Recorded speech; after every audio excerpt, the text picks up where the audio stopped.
उधर मुख्यमंत्री पुष्कर सिंह धामी ने अपने 2 दिवसीय गैरसैंण दौरे पर आज भराड़ीसैंण में सुबह सुबह टहलने के लिए निकले। इस दौरान उन्होंने विकास कार्यों को लेकर फीडबैक लिया।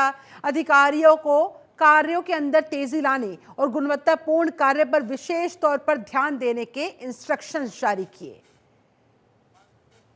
तो मॉर्निंग वॉक पर निकले थे मुख्यमंत्री पुष्कर सिंह धामी। इसी दौरान वहां पर उन्होंने बद्रीनाथ मास्टर प्लान को लेकर अधिकारियों से बातचीत की, उनका फीडबैक लिया।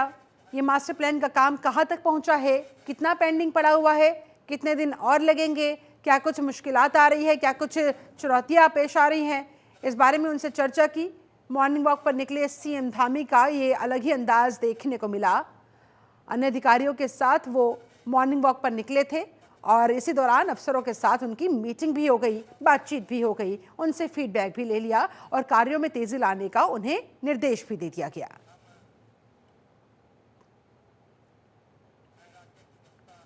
वहीं केदारनाथ विधानसभा उपचुनाव के लिए प्रचार का दौर अब खत्म हो गया। 20 नवंबर को होनी है वोटिंग। नेता प्रतिपक्ष यशपाल आर्या ने चुनाव प्रचार के दौरान कांग्रेस प्रत्याशी के पक्ष में विभिन्न क्षेत्रों में पहुंचकर मतदाताओं से मतदान करने की अपील की।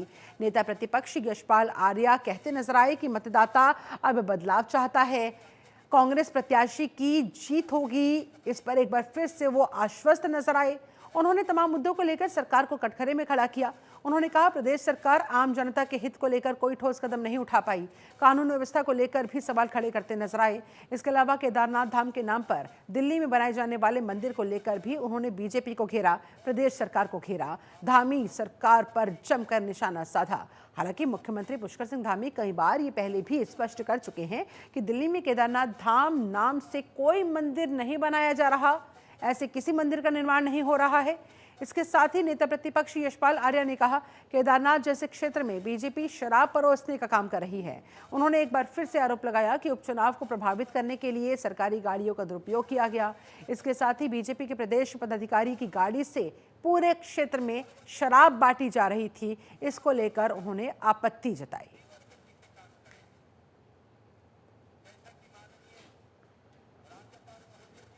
देखिए, नाराजगी है सरकार से और बदलाव का माहौल दिख रहा है और जिस तरह से भारतीय जनता पार्टी की वर्तमान सरकार तो लगे फरमान जारी कर रही है, जिस तरह से जन विरोधी फैसले ले रही है, जिससे जन समस्याओं की लगातार अनदेखी हो रही है, विकास थम चुका है। वहीं केदारनाथ विधानसभा के चोपता क्षेत्र में एक राष्ट्रीय पार्टी के कार्यकर्ताओं के वाहन से शराब पकड़ी गई है। कांग्रेस पार्टी के कार्यकर्ताओं ने वाहन में शराब पकड़कर वहां पर हंगामा काटा। केदारनाथ उपचुनाव के बीच बीती रात तल्ला नागपुर के चोपता में ये घटना घटी। शराब बरामद होने की घटना से वहां पर सियासत गर्मा गई। कांग्रेस ने इसे बीजेपी की शराब बताई है, चुनाव आयोग से इसकी शिकायत की है और इन सब पर तत्काल अंकुश लगाने की मांग की है। इसके अलावा कल चुनाव प्रचार का शोर थमने के बाद बीजेपी के तमाम नेताओं को अलग अलग जगह पर प्रचार प्रसार से तुरंत हटाया जाना चाहिए, इस बात की भी मांग कांग्रेस ने चुनाव आयोग से की।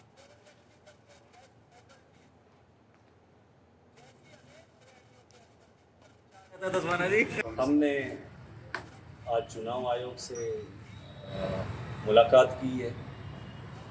हमने उनसे डिमांड किया है कि जिस तरह से वहाँ आदर्श आचार संहिता का खुलेआम उल्लंघन हो रहा है, जिस तरह से धामी सरकार के मंत्री और विधायक और उनके पदाधिकारी भाजपा के आरएसएस के लोग जिस तरह से खुलेआम दारू बांट रहे हैं, पैसे बांट रहे हैं, साड़ियाँ बांट रहे हैं, लोगों को अनेक तरह के प्रलोभन दे रहे हैं, दबाव डाल रहे हैं वोटर के ऊपर।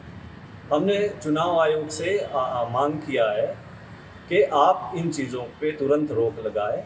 चुनाव आयोग की भी क्रेडिबिलिटी का मुद्दा है, उनकी भी क्रेडिबिलिटी स्टेक पे है। अगर वो इसको नहीं रोकेंगे तो वो भी क्रेडिबिलिटी खराब होगी।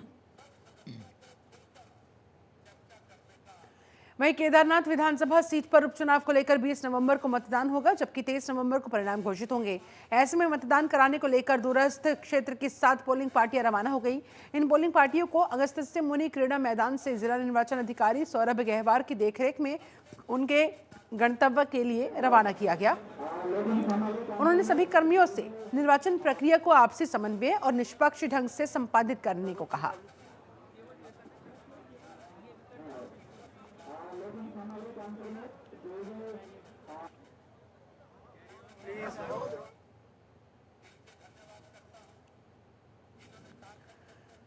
उधर प्रदेश के शहरी विकास मंत्री डॉक्टर प्रेमचंद अग्रवाल ने विधानसभा देहरादून स्थित सभागार कक्ष में उधम सिंह नगर जिला विकास प्राधिकरण के अधिकारियों के साथ समीक्षा बैठक ली।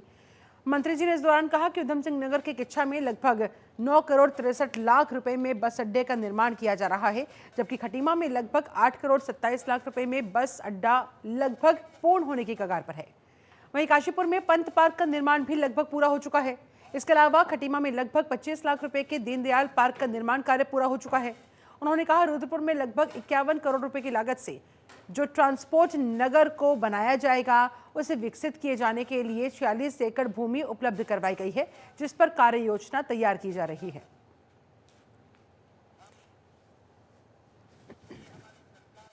हमारे पूरे प्रदेश भर में जो हमारे विकास प्राधिकरण है उनके लगातार मैं अलग अलग बैठकें ले रहा हूँ, और जिस प्रकार से उधम सिंह नगर में हमारा जिला विकास प्राधिकरण है, उन्होंने अभी तक क्या क्या किया, क्या हम जनता को सुविधाएं दे रहे हैं, क्या हमारे पास जो स्थापना के कार्य हैं वो पूरे हुए हैं। जो मुझे आज बैठक में स्पष्टता हुई, हमने किच्छा में एक बस अड्डा बनाने का काम किया जो लगभग अभी अंतिम चरण में है, जिसकी कॉस्ट 9 करोड़ 63 लाख है। खटीमा में बस अड्डे का निर्माण अभी चल ही रहा है, उसका जो अमाउंट अभी तक का है 8 करोड़ 27 लाख, यानी ये अमाउंट थोड़ा बढ़ भी सकती है। और इसके साथ साथ हमने काशीपुर में पंत पार्क बनाया, बहुत सुंदर, वो बन के तैयार हुआ। हमने खटीमा में दीनदयाल पार्क बनाया, लगभग 25 लाख की लागत का, वो बन के तैयार हुआ। एक नया बिल्डिंग बनाई है जो कुष्ठ आश्रम, वो लगभग 1 करोड़ की लागत से, वो भी हमने बन के तैयार किया है। जो हमारे काम अभी चल रहे हैं, प्रधानमंत्री आवास योजना 1872, उसमें जो EWS के फ्लैट्स बनने थे वो भी काम चल रहा है। वहीं देहरादून के वसंत विहार में ज्योतिष पीठ के शंकराचार्य स्वामी अविपुक्तेश्वरानंद सरस्वती ने प्रेस कॉन्फ्रेंस की। इस दौरान उन्होंने कहा कि उत्तराखंड में 4 धाम के कपाट भले ही सर्दियों में बंद हो जाते हैं, लेकिन दूसरे स्थानों पर शीतकालीन पूजा जारी रहती है। ऐसे में श्रद्धालु शीतकाल में ही भगवान के दर्शन कर सकते हैं, उनके पास ये भी मौका है। इसके लिए सरकार को शीतकालीन 4 धाम यात्रा शुरू करने की ज़रूरत है। उन्होंने कहा, हम पिछले साल से यात्रा अपने स्तर पर तो शुरू कर चुके हैं, लेकिन इसमें प्रदेश सरकार को भी, प्रशासन को भी आगे आना होगा। इस बार भी 16 दिसंबर से शीतकालीन 4 धाम यात्रा हमारी शुरू हो जाएगी। उन्होंने कहा, जल्द ही प्रदेश में धार्मिक आस्था के 108 स्थान चिन्हित करके उनकी यात्राएं भी शुरू की जाएगी।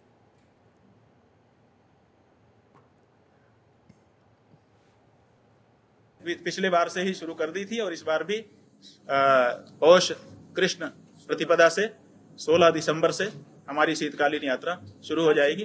उसका जो रूप है, पहले यमुनोत्री, फिर गंगोत्री, फिर केदार, फिर बद्री, तो मतलब उन्हीं का जो शीतकालीन स्थान है उन्हीं स्थानों में जाएंगे। मकसद ये है कि एक भ्रांति उत्पन्न हो गई है हिंदू समाज में, वो विशेष करके हो गई है वहां के लोगों की शब्दावली के कारण और मीडिया रिपोर्टों के कारण।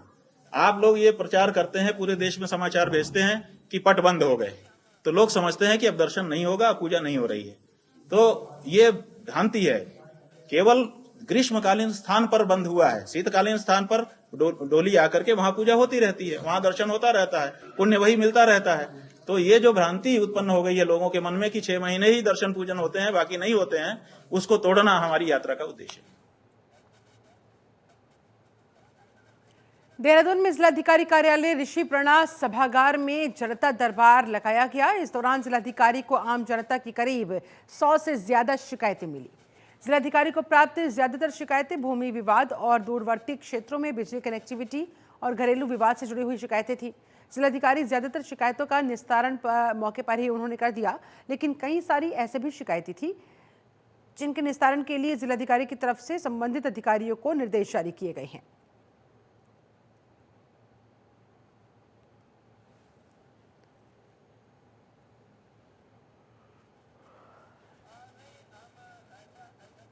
सौ शिकायतें हमें प्राप्त हुई हैं, जिसमें कुछ ग्रीवेंसेस भी होती है, कुछ कंप्लेंट्स होती हैं, कुछ डिस्प्यूट्स होती हैं।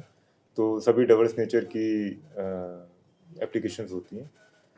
सो यही प्रयास रहता है कि क्योंकि सारे विभागीय अधिकारी उपस्थित हैं, जिम्मेदार हमारे सभी विभागों के, तो समय पे और ऑन द स्पॉट निस्तारण जितनों का हो सके उतना बेनिफिशियल है। और जिसमें कुछ फैक्ट चेक चाहिए होते हैं, उसमें कुछ टीम्स कॉन्स्टिट्यूट करनी पड़ती हैं स्थल इंस्पेक्शन के लिए। सो उसमें भी हम टाइम बाउंड करते हैं। जैसा पूर्व में भी शेयर किया था कि हमारा लेटर मॉनिटरिंग सिस्टम भी ऑलमोस्ट रेडी है, उसका प्रोटोटाइप रेडी हो गया है और अभी कुछ एग्जामिनेशन स्टेज पे है, जिसमें सारे पटलों के और विभागों के नाम अपलोड किए जा रहे हैं। वहीं LUCC के बाद अब बोहरा ग्रामीण विकास निधि लिमिटेड पर ग्राहकों के करोड़ों रुपए जमा कर वापस नहीं लौटाने का आरोप लगा है। रकम वापस नहीं मिलने पर ग्राहक और एजेंट दोनों बेहद परेशान है। श्यामपुर क्षेत्र के दर्जनों लोग इकट्ठे हुए ऋषिकेश कोतवाली पहुंचे। यहां उन्होंने पुलिस को अलग अलग तहरीर देकर संस्था पर कानूनी कार्रवाई करने और उनकी मेहनत से जो उन्होंने रकम अर्जित की थी वो रकम वापस दिलवाने की मांग की है। पुलिस ने तहरीरों के आधार पर मामले में फिलहाल जांच पड़ताल शुरू होने की बात कही है।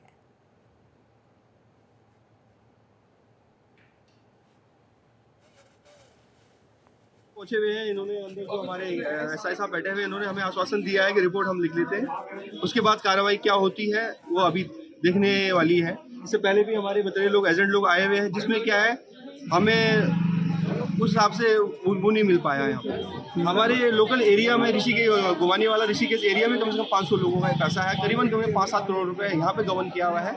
और ऑल ओवर उत्तराखंड में इन लोगों की ब्रांच थी। ठीक, देहरादून में भी ब्रांच है, कोटद्वार में भी ब्रांच है, पोटा साहिब में भी ब्रांच है, गोवानी वाला में हमारे पास भी ब्रांच खुली हुई है। तो करीबन total amount all over Uttarakhand में 20 करोड़ समथिंग का गबन किया हुआ है इन लोगों ने। इसमें ये 3 लोग जो मेन हैं, बोरा जी हैं, नेगी जी हैं यहाँ पे लोकल पांडे ब्लाट के, और एक इनका पार्टनर पहले भी भाग चुका है, प्यारेलाल। वहीं जिला देहरादून के SDM सदर हरिगिरी ने सरकारी अस्पताल ऋषिकेश का अचानक निरीक्षण किया। निरीक्षण के दौरान उन्होंने अस्पताल की तमाम व्यवस्थाओं पर नजर घुमाई। खासतौर पर उन्होंने 16 नवंबर से चालू हुए ICU वार्ड को देखा। ICU में पर्याप्त व्यवस्थाओं के बारे में अस्पताल प्रबंधन ने जानकारी ली। ICU में भर्ती 5 मरीजों से उन्होंने बातचीत की। निरीक्षण के दौरान उन्होंने साफ सफाई की बेहतर इंतजाम रखने के निर्देश दिए। मौके पर पंजीकरण के लिए लग रही लाइनों को देखकर उन्होंने पंजीकरण की व्यवस्था को और बेहतर करने के लिए इंस्ट्रक्शंस दिए। SDM सदर हरिगिरी के मुताबिक अस्पताल में काफ़ी लंबे समय से ICU बंद पड़ा हुआ था, जिसे शुरू करने के प्रयास भी किए गए और इसी का ये नतीजा कि 16 नवंबर से ICU शुरू कर दिया गया है। ये फैसिलिटी अब मरीजों को मिल पा रही है। निरीक्षण के दौरान वहां पर CMO संजय जैन भी उपस्थित थे, जिन्होंने बताया अस्पताल में मरीजों को बेहतर सुविधाएं मिल सके, इस पर हमारा पूरा फोकस है।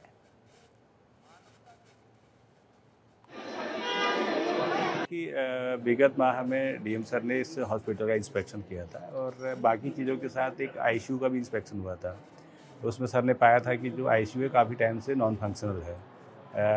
उसको फंक्शनल करने के लिए DM सर ने विभाग के साथ विभागीय अधिकारियों से मीटिंग भी की थी और उसी क्रम में ये जो नॉन फंक्शनल ICU था वो 16 तारीख से फंक्शनल भी हो गया है। विभाग ने चूँकि बताया था कि हमने आपके निर्देश के क्रम में फंक्शनल कर दिया है ICU, तो ICU किस तरह से काम कर रहा है इसी को देखने के लिए DM सर ने मुझे और SDM ऋषिकेश और CMO साहब को भेजा है और आज हम देख रहे हैं कि जो हमारा ICU है फंक्शनल है, इसमें पेशेंट्स भी हैं और कुछ पेशेंट डिस्चार्ज भी हो गए इलाज पाने के बाद।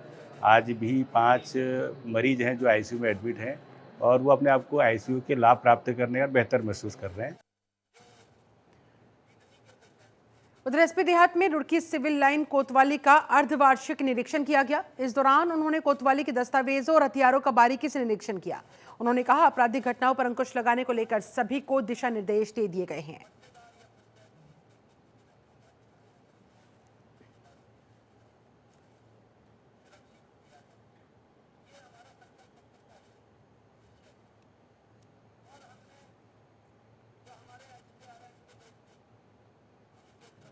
हरिद्वार जिले के ग्रामीण इलाकों में नशे के कारोबार की बढ़ती शिकायतों पर ड्रग विभाग और पुलिस ने संयुक्त रूप से बड़ी कार्रवाई की। ड्रग इंस्पेक्टर अनीता भारती और पुलिस टीम ने नसीरपुर कला, बहादुर शाहपुर, कुन्हारी और सुल्तानपुर गांव में स्थित कई मेडिकल स्टोर्स पर छापा मारा। इस दौरान दवाओं का गहन निरीक्षण किया गया। 2 मेडिकल स्टोर्स पर अनियमितताएं मिलने के बाद उन्हें तत्काल प्रभाव से बंद करवा दिया गया। संयुक्त टीम की इस कार्रवाई के दौरान कई मेडिकल स्टोर संचालक अपनी दुकानें बंद करके पहले ही मौके से फरार हो गए ताकि उनकी दुकानों को सीज ना किया जा सके, वहां पर छापा ना पड़ने पाए। अधिकारियों को संदेह है कि इनमें से कई स्टोर नशीली दवाओं के अवैध कारोबार में लिप्त हो सकते हैं, इसलिए डर के मारे पहले ही रेड डलने से भाग गए। ड्रग इंस्पेक्टर अनीता भारती ने बताया कि जिन स्टोर मालिकों ने जांच से बचने के लिए अपनी दुकानों को बंद कर दिया था, उनके खिलाफ सख्त कदम उठाए जाएंगे। उन्होंने ये भी कहा इन स्टोर्स का दोबारा निरीक्षण किया जाएगा और दोषी अगर पाया जाता है वो स्टोर तो उनके खिलाफ भी उचित कानूनी कार्रवाई होगी। मेरे द्वारा आज पूरा पथरी क्षेत्र का दौरा किया गया, जहाँ पर कुछ शिकायतें मिली हुई थी कि मेडिकल स्टोर वालों द्वारा जो है नारकोटिक दवाइयों का मिसयूज किया जा रहा है और कुछ मेडिकल स्टोर ऐसे हैं जहाँ पर बच्चों द्वारा दवाइयों का वितरण किया जा रहा है। तो आज हमारी संयुक्त टीम हमारी वहाँ पे गई और हमने वहाँ पर विजिट किया। कुछ ऐसे मेडिकल पाए गए। नसीरपुर कला में एक ऐसा ही मेडिकल देखने को मिला जहाँ पर बच्चे दवाइयाँ बेच रहे थे, तो उसे फ़िलहाल बंद कराते हुए और जो है उसे अल्टीमेटम दिया है कि एक बार आप अपनी जो है गलती सुधारने का तुम्हें मौका दिया जाता है, अदरवाइज लाइसेंस कैंसिल किया जाएगा। और दूसरा पदार्था में एक मेडिकल स्टोर बंद कराया गया जो कि मुझे देख के भाग गया था और उसका लाइसेंस है या नहीं है वो इस बात की पुष्टि जो है थाने में। हरिद्वार के ज्वालापुर मोहल्ला कड़च में भूमाफिया द्वारा सरकारी जमीन पर कब्जे का मामला सामने आया। इसे लेकर पूर्व विधायक सुरेश राठौड़ ने जिलाधिकारी को ज्ञापन सौंपा। पूर्व विधायक सुरेश राठौड़ ने आरोप लगाया है कि शेर सिंह नाम का एक व्यक्ति जो शराब माफिया है लगातार ज्वालापुर के मोहल्ला कड़च में सरकारी जमीन पर कब्जा जमाए बैठा है।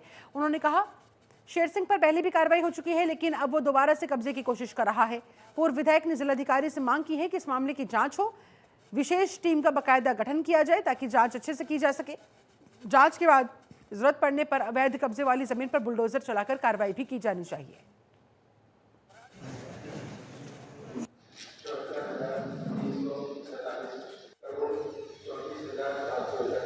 श्री शेर सिंह मोहल्ला कड़ा ज्वालापुर में शराब माफिया भी है, भू माफिया भी है, अरबों रुपए की जमीन बेच रहे हैं। सरकार पता नहीं कहाँ सोई है। मैंने विकास प्राधिकरण के उपाध्यक्ष को कहा था, मैंने विकास प्राधिकरण के सचिव को कहा था, किस शय के ऊपर उसको रोका जा रहा। आज बाहर का गेट लगाकर अंदर करोड़ों रुपए की जमीन बेच दी है, फुटों के हिसाब से बेच दी है। उस पर निर्माण भी कार्य चल रहा है। आज मैंने जिलाधिकारी से कहा कि इसके बारे में तुरंत अपना जिलाधिकारी, एसडीएम, एसएसपी और बीएचएल और उसके अलावा जो हमारे क्या नाम है सीएम, आरएम, सीडकुल, इनकी कमेटी बना के तत्काल रोका जाए। ऐसे लोगों के विरुद्ध कार्रवाई की जानी चाहिए। मैं बार बार दर्शा रहा हूँ, 2 बार पहले बुलडोजर चल चुका है और पूरन सिंह राणा यहाँ पर बुलडोजर लेकर जाने वाले थे, किसी कारणों से उस दिन रुक गए। पूरी पत्रावली तैयार है। अरबों रुपए की जमीन के ऊपर भू माफिया ने कब्जा कर रखा है। श्री शेर सिंह हरिद्वार में बिना सत्यापन कराए मकान में किराएदार रखना मकान मालिकों को भारी पड़ गया। जिले भर में पुलिस की तरफ से चलाए जा रहे सत्यापन अभियान के तहत पुलिस ने ऐसे 47 मकान मालिकों को चिन्हित किया। उनके खिलाफ कार्रवाई करते हुए 4,47,000 के कोर्ट के चालान कर दिए। मौके पर 1591 लोगों का सत्यापन किया गया। साथ ही संदिग्ध मिले 63 लोगों के खिलाफ पुलिस एक्ट में कार्रवाई करते हुए 35,750 रुपए का नगद जुर्माना भी वसूला गया। सभी को किराएदारों, घरेलू नौकरों और बाहरी व्यक्तियों का जल्द सत्यापन कराने के निर्देश जारी हुए।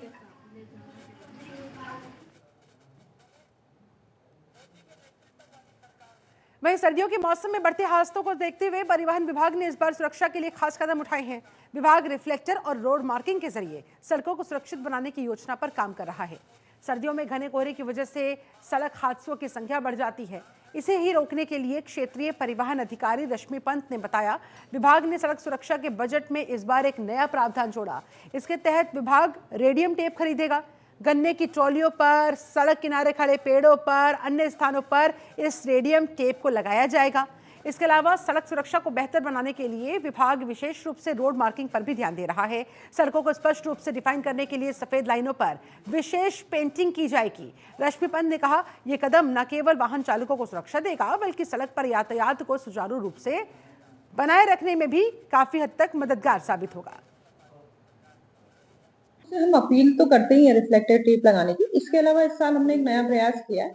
हम लोगों ने अपने जनपदीय सड़क सुरक्षा के बजट में एक प्रावधान किया है कि हम लोग रेडियम टेप को प्रोक्योर खरीदेंगे मार्केट से, और विशेष रूप से जो गन्ने की ट्रैक्टर ट्रॉलियां हैं, ग्रामीण क्षेत्रों में जो एग्रीकल्चर ट्रैक्टर ट्रॉली चलती है उनमें, और रोडों के किनारे जो पेड़ हैं और या बिजली के खंभे हैं जिनसे दुर्घटना की संभावना रहती है, उन पर भी हम लोग रेडियम टेप लगाएंगे, अच्छी क्वालिटी की रेडियम टेप, ताकि जो रिफ्लेक्शन है उससे जो वाहन चालक हैं उनको सुविधा मिल सके।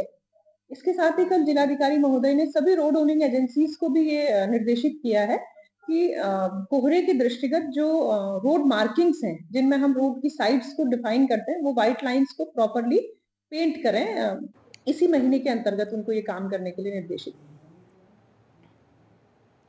और देहरादून में हुए भीषण सड़क हादसे में 6 युवाओं की मौत के बाद ऐसे हादसे दोबारा ना होने पाए, इसको लेकर पुलिस युवाओं के लिए जन जागरूकता अभियान चला रही है। इस बात पर देहरादून के एसपी सिटी प्रमोद कुमार ने कहा है कि कॉलेजेस में जा रहे हैं, अभियान वहां पर चलाया जा रहा है ताकि युवाओं से अपील की जा सके कि वो अपने वाहन को उतनी ही रफ्तार से चलाए जितने में वो नियंत्रित कर सकते हैं। साथ ही उन्होंने कहा, हमने युवाओं से निवेदन किया है कि शराब का सेवन करके गाड़ी ना चलाए ताकि रास्ते पर चल रहे अन्य लोग भी सुरक्षित रह पाए।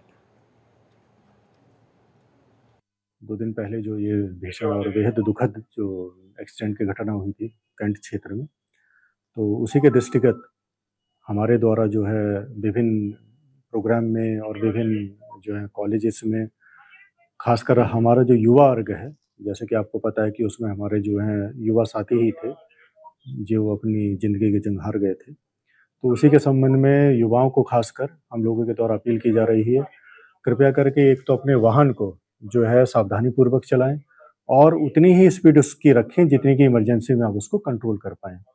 ओवर स्पीडिंग कतई ना करें।